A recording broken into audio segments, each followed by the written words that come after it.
Hoy es martes de tercer grado, es martes del doctor Leopoldo Gómez, vicepresidente de Noticieros Televisa. Querido Leopoldo, ¿cómo estás? Buenos días. Muy bien, tardes, la costumbre.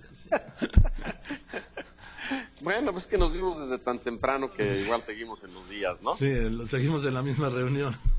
Sí. Bien, el tema de los debates, ¿no?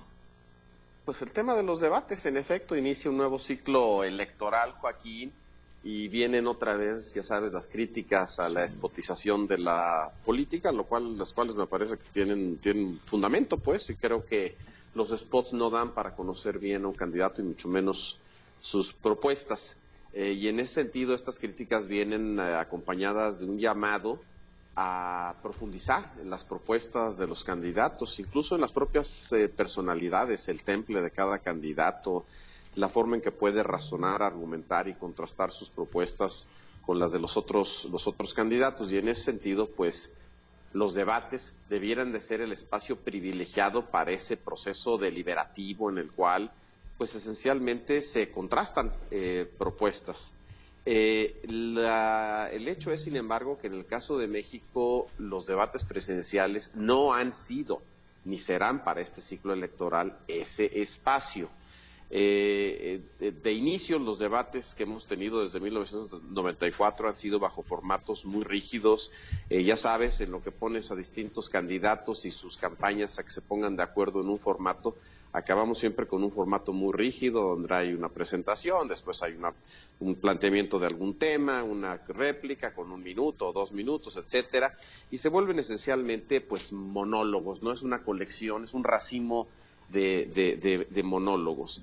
De hecho, si tú te vas para atrás y tratas de ver qué es lo que puedes recordar de los debates, Joaquín, y tu memoria siempre es mucho mejor que la mía, pues lo que recuerdas son momentos casi anecdóticos, ¿no? De 94, Diego Fernández de Ceballos y esos campanazos que le dio a Cuauhtémoc Cárdenas y Ernesto Zedillo. Después te vas al 2000 y recuerdas ciertamente la autovictimización de la Bastida respecto de las burlas que le hacía Fox. No sé, en el 2006 la ausencia de Andrés Manuel López Obrador al primero de los debates, y en el 2012 la ausencia de Enrique Peña Nieto al debate organizado por el 132. Es decir, no recuerdas cosas sustantivas. No. Yo te puedo retar, Joaquín, con esa memoria que tienes, a que recuerdes alguna discusión sustantiva. Cero, ninguna ni siquiera confrontación ni nada, ninguno. Es más, el quien va de, entre comillas, moderador, pues en realidad va de dador de palabras y tomador de tiempo. Digo, con todo respeto, lo digo a los amigos que han ido a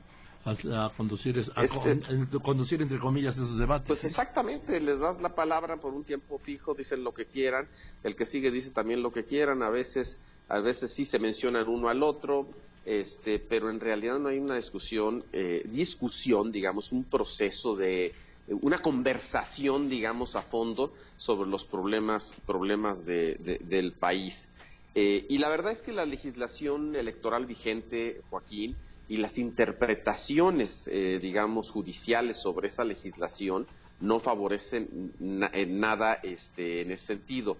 La más reciente es una del Tribunal del TRIFE, de apenas hace como 2 semanas, Joaquín, en donde valida un criterio de 2014 de la Suprema Corte de Justicia, y en esencia lo que dice es que los medios tienen que invitar a todos los candidatos a cualquier cargo de elección popular para el cual quieran organizar un debate. Digamos, el cargo en disputa tienen que ser invitados todos los candidatos. La verdad es que la sentencia del TRIFE es muy libertaria en muchos sentidos, y en efecto favorece el ejercicio del periodismo, salvo en el de los debates, donde es muy clara, e incluso lo ponen en negritas, que se tienen que invitar a todos.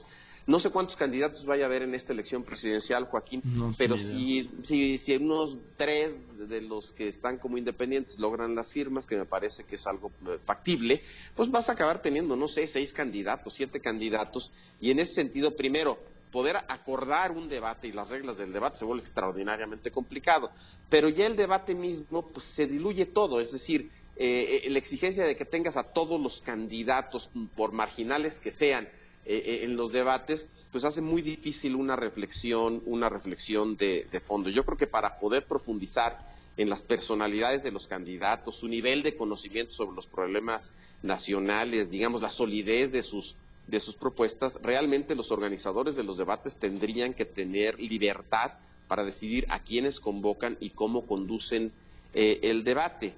En realidad, México es un país en donde los candidatos, Joaquín, suelen evadir temas controvertidos, ¿no? Cuando los tratas de llevar a los temas, pues, que si el aborto, que si los matrimonios gay, que incluso qué van a hacer con las reformas, pues las respuestas suelen ser que van a convocar una consulta, que hay que estudiar, que pues lo que dice la ley, es decir, suelen evitar esos temas controvertidos y más bien se inclinan por generalizaciones.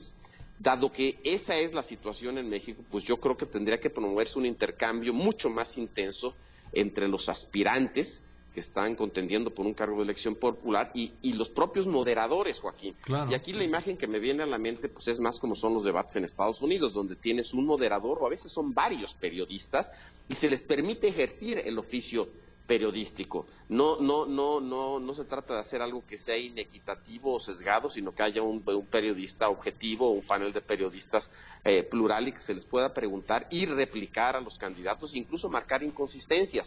Lo mismo lo vimos ahora en los debates en Estados Unidos. Yo creo que ese es el formato que permitiría ir, digamos, de alguna manera llevando a los candidatos a que se definan sobre posiciones de política pública que pues son importantes. De otra manera, pues se salen con generalidades.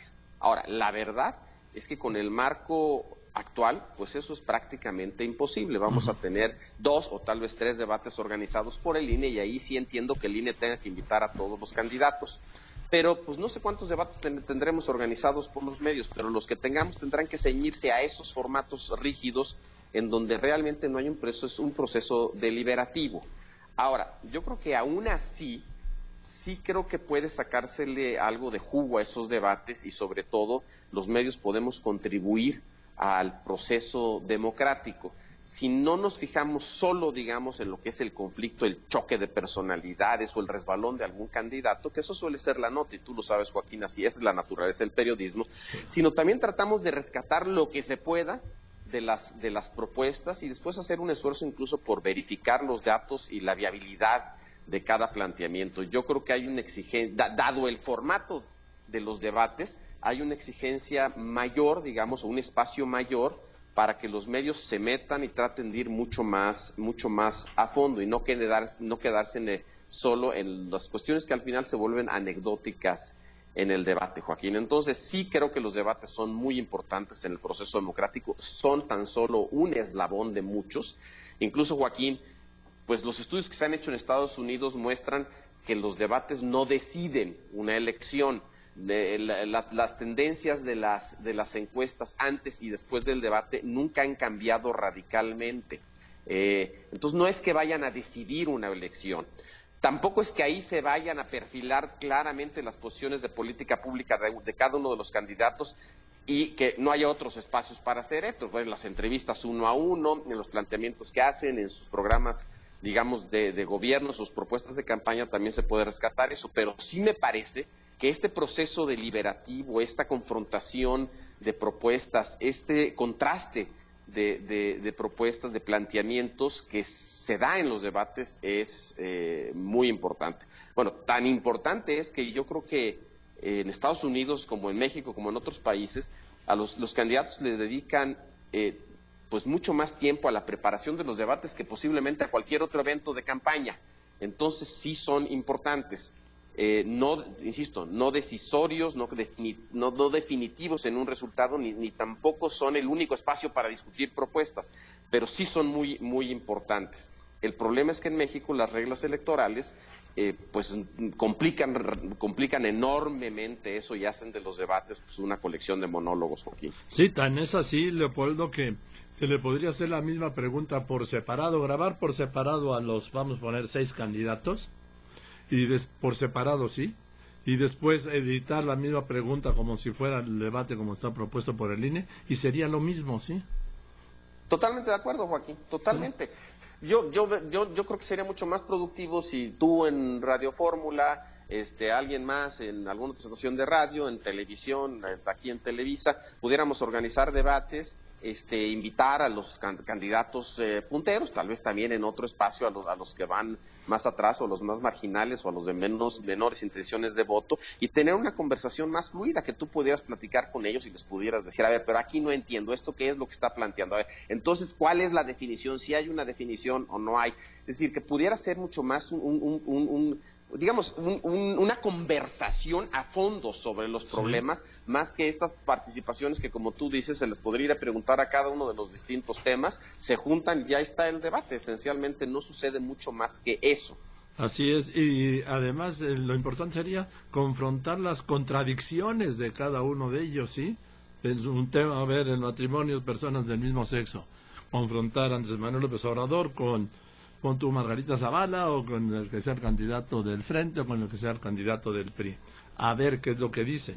Y además, como tú decías, que efectivamente le dan importancia a lo que más se dedican es a preparar el debate, no un meeting, ni un evento, ni un discurso, sino preparar un debate, pero no se preparan para ganarlo, se preparan para no perderlo, ¿no? Exactamente, eso es, así exactamente lo veo. Es decir, están evitando un costo, digamos. Exacto. No lo están pensando, y creo que, no quiero pensar que, no quiero decir que todos los candidatos hagan exactamente lo mismo, pero yo creo que la mayoría de los candidatos establecen estrategias eminentemente defensivas, y ciertamente van a tratar de llevar por ahí alguna crítica o algún cuestionamiento al candidato, muchas veces incluso a nivel de su pasado personal, que también es relevante que esas cosas se ventilen en un proceso electoral.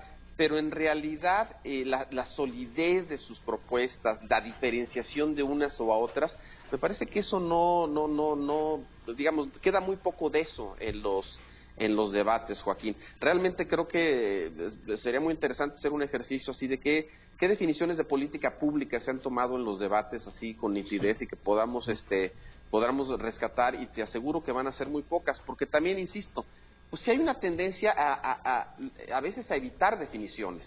Este recurso de hay que hacer una consulta, hay que estudiarlo, pues digo, da para, a lo mejor para un tema, pero no para muchos temas. Ahora, tú si los tuvieras ahí contigo, le dirías, bueno, pero al margen de que se haga una consulta pública sobre el matrimonio igualitario, ¿cuál es su posición, digamos, moral sobre el tema, no? Su posición política sobre el tema.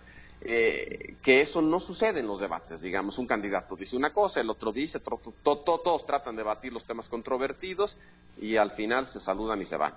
Lo que podríamos hacer, Leopoldo, pues es el debate del debate, ¿no? El debate del debate, y yo sí creo que ahí hay un espacio, te repito, para los medios, y no solo los medios, analistas de todo tipo.